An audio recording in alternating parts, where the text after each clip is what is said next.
नमस्कार, मैं हूं आपके साथ अभिषेक पुंडीर।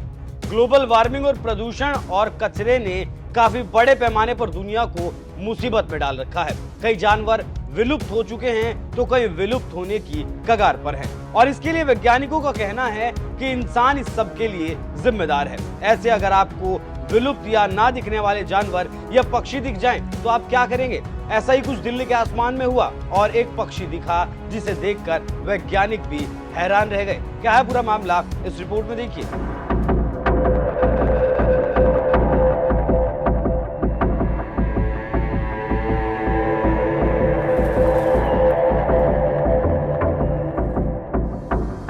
घूमने गए, वहां पर जब उनकी निगाह आसमान की तरफ गई तो वो चौंक गए और उनकी आंखें फटी की फटी रह गई।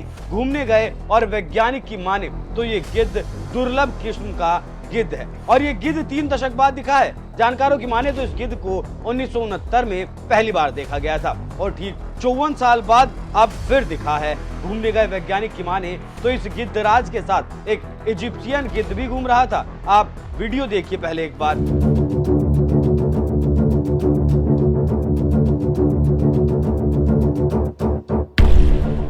रामायण सनातन धर्म की पवित्र किताब है जिसमें एक पक्षी जटायु की कहानी उल्लेखित है। कथा के अनुसार जब सीता का रावण ने अपहरण कर लिया था तो राम काफी परेशान हुए थे और उन्हें खोजने लगे थे और खोजते खोजते रास्ते पर जा रहे थे तभी एक पक्षी का पंख कटा हुआ दिखाई दिया। राम काफी परेशान हुए और जटायु को गले लगाकर पानी पिलाया और हालचाल भी पूछा और घाव की मरहम पट्टी भी की। इसी संवाद में जटायु ने सीता माता की कहानी बताई। उसी कथा को लेकर आज भी सनातनी जटायु को मानते हैं और गिद्धराज को कभी कभी जटायु भी कहते हैं। खबरों की माने तो कुछ वैज्ञानिक दिल्ली के ओसला भट्टी वाइल्ड सेंचुरी घूमने गए थे। वहां पर जब उनकी निगाह आसमान की तरफ गई तो वो चौंक गए और उनकी आंखें फटी की फटी रह गई। घूमने गए वैज्ञानिकों की माने तो ये गिद्ध दुर्लभ किस्म का गिद्ध है। ये गिद्ध 5 दशक बाद दिखा है। जानकारों की माने तो इस गिद्ध को 1969 में पहली बार देखा गया था और ठीक 54 साल बाद अब दोबारा दिखा।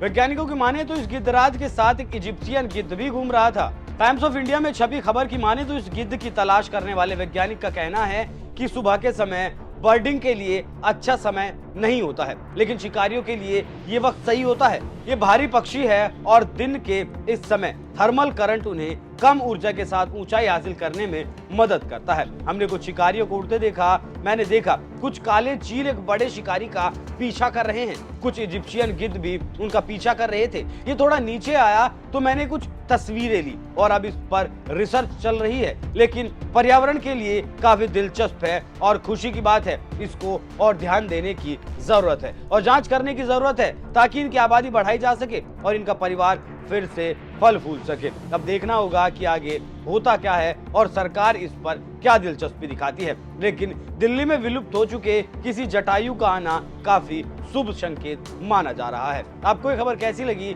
इस खबर पर अपनी राय हमें कमेंट कर जरूर बताएं। नमस्कार।